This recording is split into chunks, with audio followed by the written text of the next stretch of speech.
Naruto had somehow returned to Konoha of 20 years ago. In the post-Hokage era, after the massive invasion of the Akatsuki clan, the entire ninja world had collapsed beyond recovery. Sasuke Uchiha fell in front of Naruto Uzumaki, sacrificing his life to protect him. Kawaki barely survived, his body pushed beyond its limits. At the moment of his death, Kawaki released Naruto, who had been sealed long ago inside Daikokuten. When Boruto saw Naruto again, after so many years, it felt as if he was looking at the last hope of the shinobi world. Using every last drop of his remaining chakra, he activated the full power of his Jogan, forcibly sending Naruto's soul back to a point somewhere in the past. Moments later, Boruto died from complete chakra exhaustion. When Naruto opened his eyes again, he found himself standing inside a dark, silent forest. In his hands was a scroll, the Scroll of Seals, Konoha's forbidden treasure. Ahead of him, in the open clearing, lay a wounded Iruka Umino, while Mizuki stood nearby, preparing to deliver the killing blow. Naruto's mind was completely blank, yet the overwhelming sense of reality told him clearly, this was not a dream. Boruto had paid with his life to send him back to the very night he had stolen the Scroll of Seals. Thinking of his son,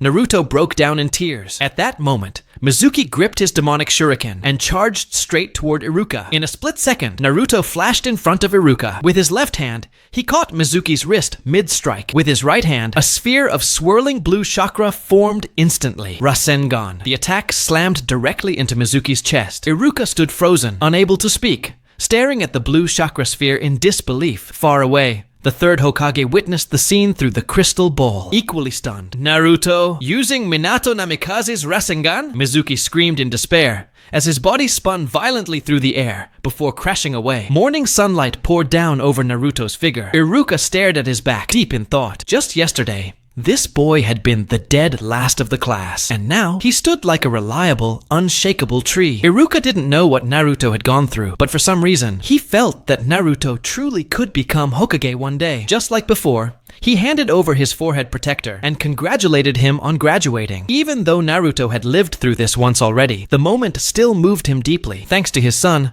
Boruto, he had been reborn, returned from that brutal future back to the very beginning. This time, he swore to become strong enough to defeat every enemy waiting in the future. This time, he would protect this world. After saying goodbye to Iruka, Naruto returned home alone. With a nervous breath, he placed his hand on his stomach. The 8 trigram seal appeared. Naruto entered the inner seal space. The Nine Tails, sensing his presence, roared in rage and slammed its massive claw against the bars, aiming straight for Naruto's face. Naruto didn't dodge. Instead, he smiled warmly and greeted him. "Your eyes are just as fierce as ever, Kurama." Those words made the Nine Tails' massive pupils shrink violently. He demanded to know how Naruto knew that name. Naruto didn't answer. He simply extended his right fist. "If you want the answer," he said calmly, "then let's bump fists." Kurama stared at him without moving. The entire seal space fell into dead silence. Moments later, thoughts, memories, entire scenes, all were exchanged through pure spiritual connection, fighting side by side in Baryon mode, battles with multiple shadow clones, the world-shaking final war. After learning everything, Kurama looked at the boy before him with an unreadable expression. He couldn't believe that the Sage of Six Paths prophecy had actually come true. "So, I really sacrificed myself for a human," he muttered. Kurama asked whether Naruto had waited all those years for his revival. Naruto nodded. Unfortunately, he never lived to see Kurama return, but being able to meet a healthy Kurama again like this made him genuinely happy. Kurama snorted. "That was the future me who acknowledged you. I haven't acknowledged you yet." Naruto smiled and replied that he would work hard to earn the trust of the present Kurama. Man and beast stared at each other for a long moment. Then laughter echoed throughout the seal space. At the same time, atop Mount Myoboku, the great Toad Sage suddenly awoke. He instructed his attendants to summon Jiraiya immediately. He had an important announcement to make. The very first thing he did after being reborn was to reconcile with the Nine Tails. After witnessing Naruto's future memories, man and beast quickly reached mutual understanding. However,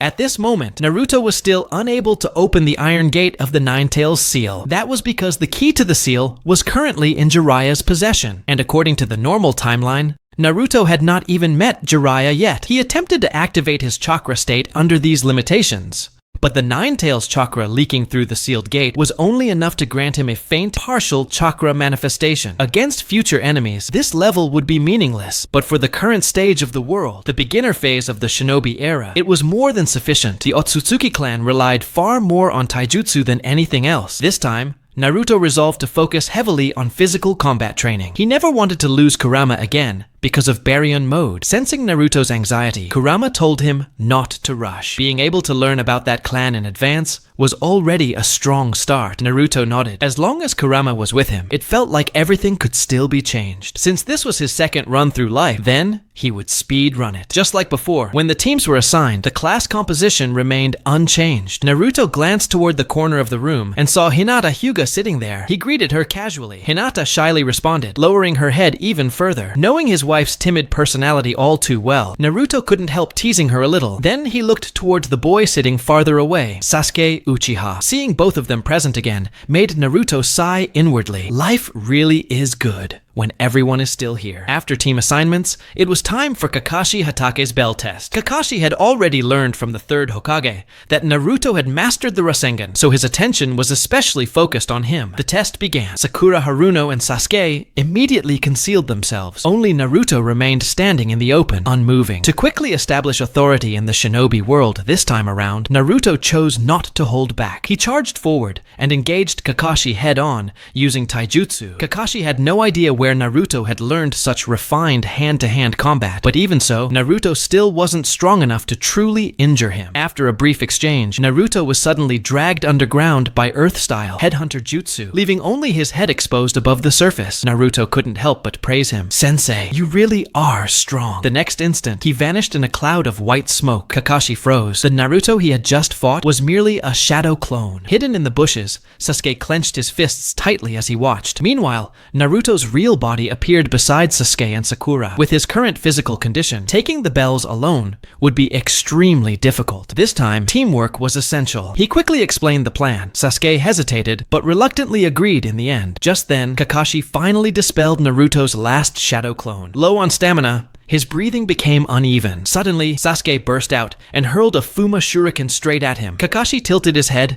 and dodged it easily. Something like that posed no real threat to him. But bang! The Shuriken exploded into smoke. It had transformed into Naruto. At the same time, Naruto tossed a kunai into the air above Kakashi. Kakashi dodged again, but in that very moment, Naruto and Sasuke reached out simultaneously from both sides to grab the bells. Seeing danger, Kakashi leapt upward, only to realize too late that the kunai Naruto had thrown had transformed mid-air into Sakura Haruno. From above, Sakura slammed her fist down hard onto Kakashi's head. The scene mirrored almost perfectly the moment Kakashi had once been pinned before the sealing ritual. In the end, Kakashi lost the bells and collapsed to the ground with a satisfied smile. These three, they were without question the students he had been waiting for all along. At the same time, atop Mount Myoboku, the great Toad Sage suddenly awoke. In multiple prophetic dreams, he had seen that boy before, but now the future was beginning to diverge. Confused, Shima asked whether the prophecy had gone wrong. The great Toad Sage shook his head. He instructed her to summon Jiraiya immediately. It seemed the key might be needed earlier than originally planned. After passing the bell test,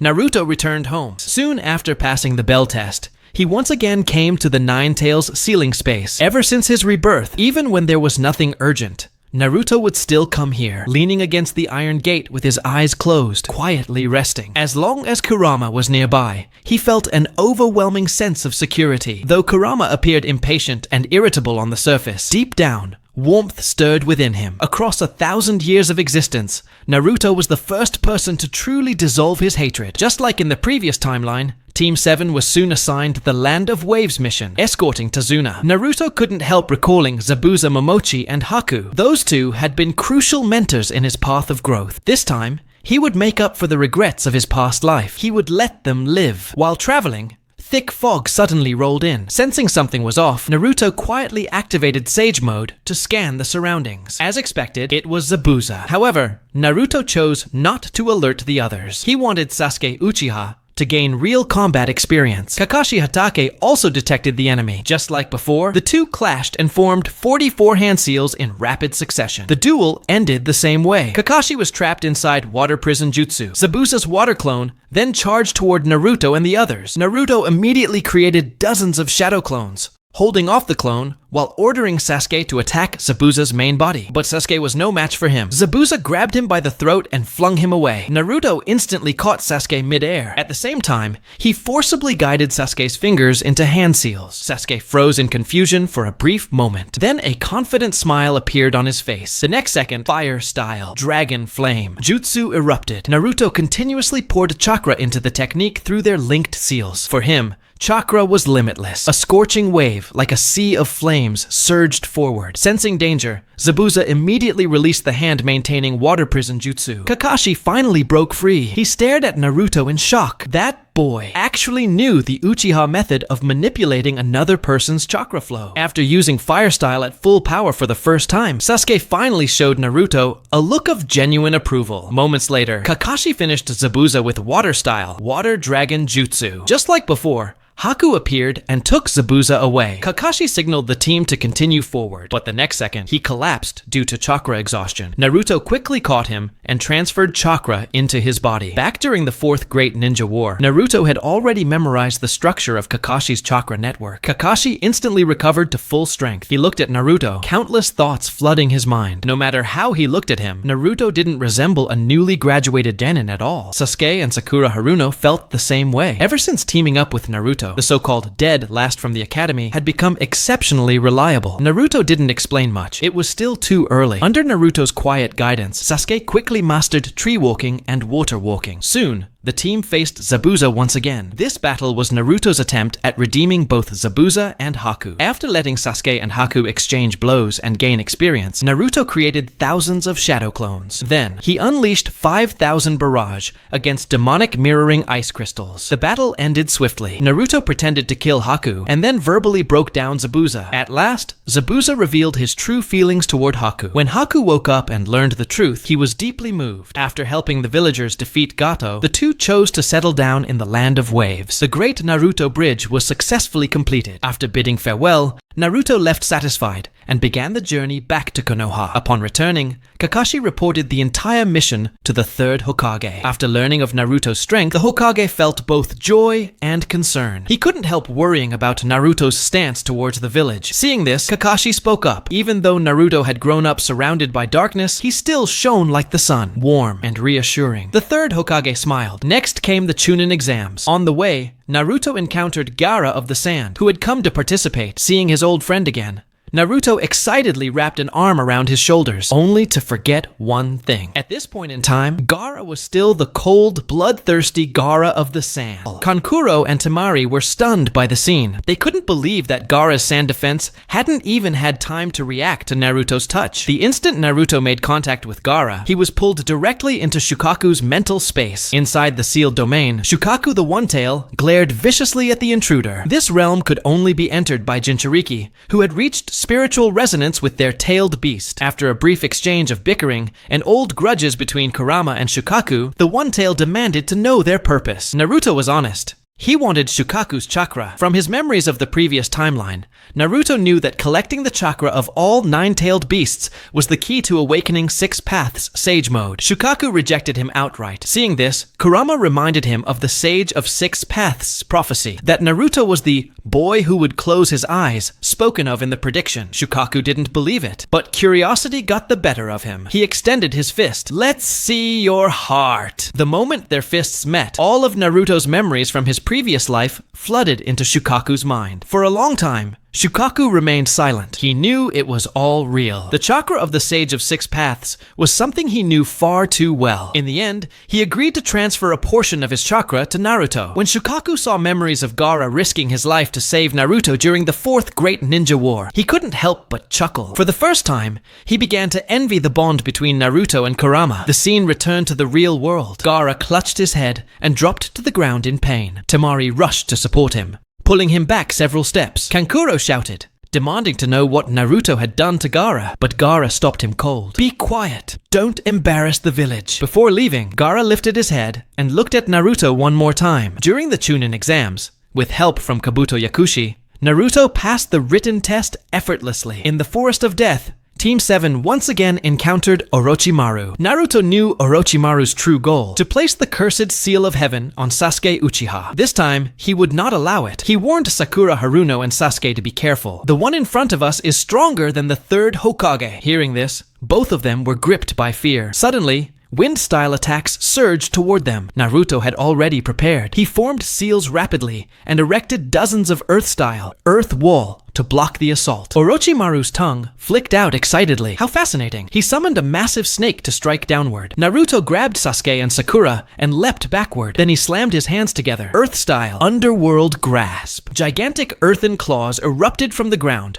trapping the snake instantly. Seeing Naruto's half-awakened chakra state, Orochimaru struggled to suppress his excitement. So it's the Nine Tails Jinchuriki. How interesting. He dropped low and unleashed summoning 10,000 snakes formation. Countless serpents poured from his mouth, swarming toward the team. Naruto immediately signaled Sasuke. Fire style. Naruto himself used wind style. With wind enhancing the flames, a massive inferno swept forward, obliterating every snake in its path. Orochimaru was genuinely surprised. A genin capable of combined ninjutsu, the power of a Jinchuriki, and an Uchiha. Perfect! Suddenly, his neck stretched unnaturally. Two sharp fangs sank straight into Naruto's neck. He intended to bind Naruto's body with the cursed seal. Naruto closed his eyes and entered Sage Mode meditation. Orochimaru screamed in pain. Naruto had forced natural energy to flow backward through their connection and into Orochimaru's body. Unable to endure it, Orochimaru was forced to abandon the host body entirely. The violent disturbance caught the attention of the proctors outside the forest. Anko Mitarashi suddenly clutched her neck as her curse mark flared with pain. A deep sense of dread rose within her. She immediately ordered Might Guy and Kakashi Hatake to accompany her into the forest. At that moment, Orochimaru bit his thumb, summoning jutsu. Through thick smoke, the massive form of Manda emerged. Naruto's expression turned serious. He hadn't signed a summoning contract yet. Dealing with Manda under these conditions would not be easy. Manda's attitude was openly arrogant. He scolded Orochimaru,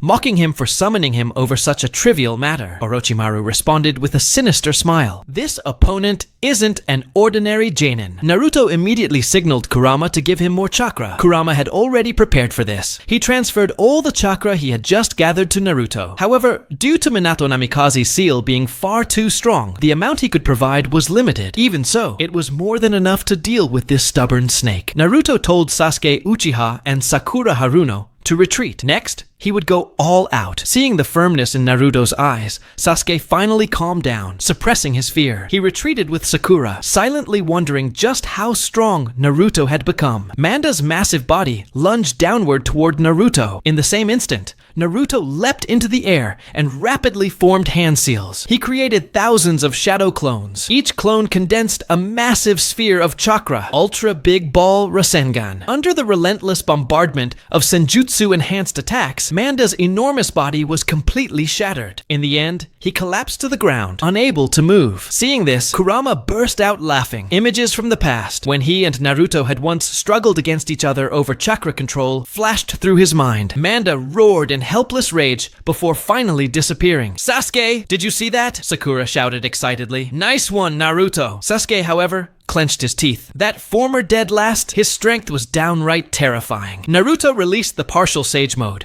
breathing heavily. That single attack had nearly drained all the chakra Kurama had given him. Suddenly, Orochimaru's voice echoed through the air. "Don't forget, I'm still here." A long sword shot up from the ground, pressing directly against Naruto's chest, extending hundreds of meters forward. Naruto was pushed all the way to the edge of the arena. He dug his feet into the ground, bracing himself against the blade. Orochimaru tried to push further, but no matter how hard he tried, he couldn't pierce Naruto's skin. When he noticed the Sage Mode markings around Naruto's eyes, his expression changed. They reminded him of an old friend from the past. Naruto let out a relieved smile. Luckily, he had left a shadow clone at home earlier to gather natural energy. At the critical moment, he had dispelled it and instantly activated Sage Mode. Grabbing the sword, Naruto flung it violently to the side. Sensing danger, Orochimaru was forced to use body replacement technique once again. After crawling out of a new body through his mouth, he collapsed weakly on the ground. At that moment, Sasuke formed a blade of lightning in his hand, Chidori, copied from Kakashi Hatake using his Sharingan. He charged straight at Orochimaru, but just as he closed in, Orochimaru's neck suddenly extended. His fangs sank into Sasuke's neck. Cursed seal of heaven! Sasuke screamed in agony as his chakra went completely out of control. The Chidori instantly dissipated. Naruto let out a helpless sigh. In the end, he still failed to stop Orochimaru from placing the curse mark on Sasuke. He couldn't help but admit it. Even at the first stage, Orochimaru was terrifyingly strong. At last, the Jonin arrived. Everyone froze the moment they saw Orochimaru. Seeing that his objective had been achieved, Orochimaru gave Anko Mitarashi a twisted smile and sank into the ground, disappearing. Sakura rushed over, crying as she held the unconscious Sasuke. The others were stunned. They couldn't believe that a group of Danin had fought Orochimaru on this scale, especially when they saw Manda's massive corpse. Naruto walked over and greeted Kakashi. Kakashi had originally planned to withdraw them from the exam, but after seeing Naruto, he abandoned that idea. Naruto reassured Sakura. Sasuke was only unconscious. As for the curse mark on his neck, it wasn't entirely a bad thing. Watching Naruto's calm and composed demeanor, Kakashi fell into deep thought. For a brief moment, he thought he saw the shadow of Minato Namikaze. From afar, the third Hokage had witnessed the entire battle through the crystal ball. Orochimaru's return to the village could only mean one thing. A conspiracy was underway. He immediately ordered the ANBU to strengthen security throughout the village to ensure the safety of the Kazekage, who would soon arrive. Not long after driving away Orochimaru,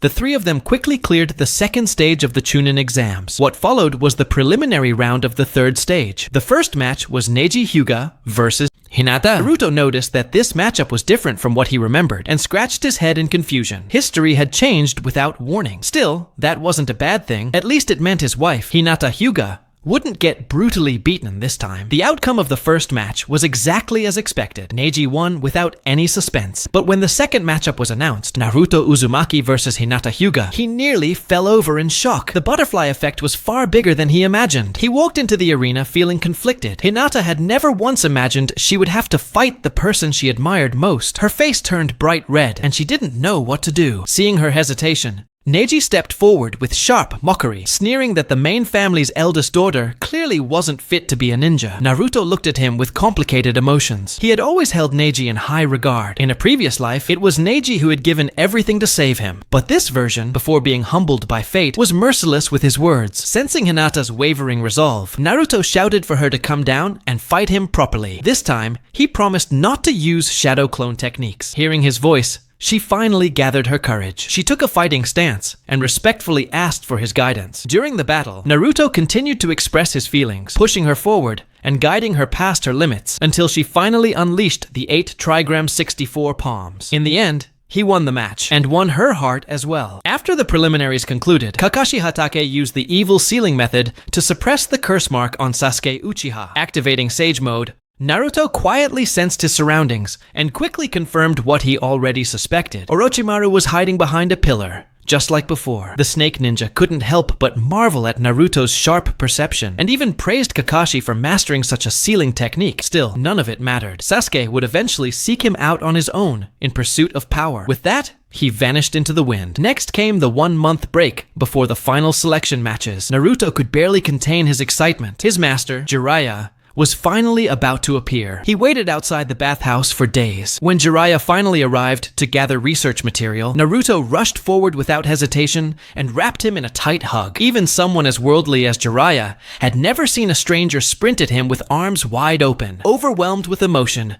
Naruto clung to him, pressing his head against Jiraiya's solid chest, trembling as if everything he'd been holding back was about to burst. Jiraiya stood frozen, completely stunned, wondering what on earth was wrong with this kid. He bluntly asked when they had ever met. Naruto wiped away his tears and said it had been a long time ago. In the days when Jiraiya wasn't around, he had endured countless hardships. There were moments when he thought he couldn't go on, but Iruka Umino told him that Jiraiya was always watching over him. With the support of his friends, he pushed through and finally achieved his dream. Then everything collapsed again after a disaster that came out of nowhere. He was exhausted, and he missed him more than anything. Naruto poured his heart out non-stop. Though none of it made sense to him, Jiraiya listened quietly, never interrupting. Only when the words faded into steady breathing did he realize the boy had fallen asleep. Even if Naruto had mistaken him for someone else, Jiraiya accepted that heartfelt longing. Whoever this child truly meant it for, if they knew how deeply they were needed, they would surely be happy. He gently laid Naruto down, carefully opened his upper clothing, and infused chakra into him. The seal of the Nine Tails emerged. Seeing Minato Namikaze's 8 trigram seal protecting the child, memories of Minato's gentle smile resurfaced. Suddenly, The scene before him shifted. As his chakra interacted with the seal, the Nine Tails,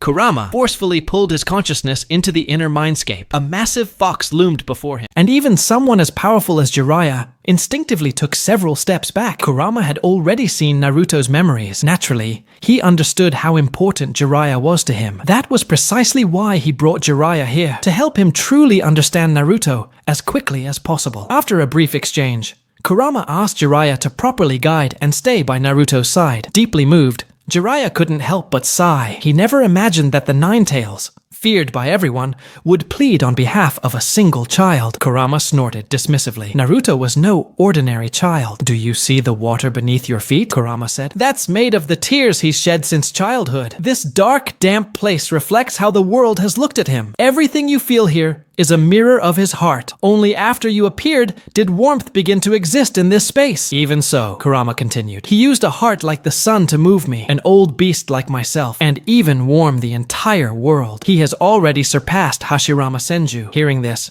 Jiraiya felt his scalp go numb. He couldn't believe a tailed beast could hold such regard for a human. Could Naruto truly be the child of prophecy spoken of by the great Toad Sage? The weight on his shoulders suddenly felt heavier than ever. He reassured Kurama that he would properly guide Naruto from now on, then withdrew from the mindscape. At that moment, the sleeping Naruto slowly woke up. Seeing his master still by his side, he was deeply moved. Looking into Naruto's eyes, weathered yet unwavering, Jiraiya made the same decision as before and accepted him as his student. The first thing he planned to teach was summoning jutsu. Naruto moved with ease, signing the contract with Mount Myoboku on the scroll. Just as Jiraiya was about to explain the hand seals, Naruto slammed his palm onto the ground. As the white smoke from the summoning technique cleared, the figure that appeared was none other than the great Toad Sage himself. Jiraiya's jaw dropped. He immediately fell to his knees in reverence. Upon hearing that Naruto had summoned him, the sage revealed a faint smile and asked Jiraiya to step aside. Then he spoke directly. "You returned through that eye, didn't you?" Naruto froze instantly, his pupils contracting. He hadn't expected everything to already be seen through, but it made sense. The great Toad Sage possessed the ability to glimpse the future. Changes to fate could never escape his notice. Because Naruto had returned from the future and altered history, the future of this world would also change. The invasion of the Akatsuki might come earlier or later than before. Naruto broke into a cold sweat. In his previous life, that invasion was still more than 10 years away. If they descended upon the shinobi world early this time, it would be disastrous. This was the price of interfering with time, risk and opportunity intertwined. The great Toad Sage then spoke of a recent dream. A boy who returned from the future would either lead the shinobi world into unprecedented prosperity or complete destruction.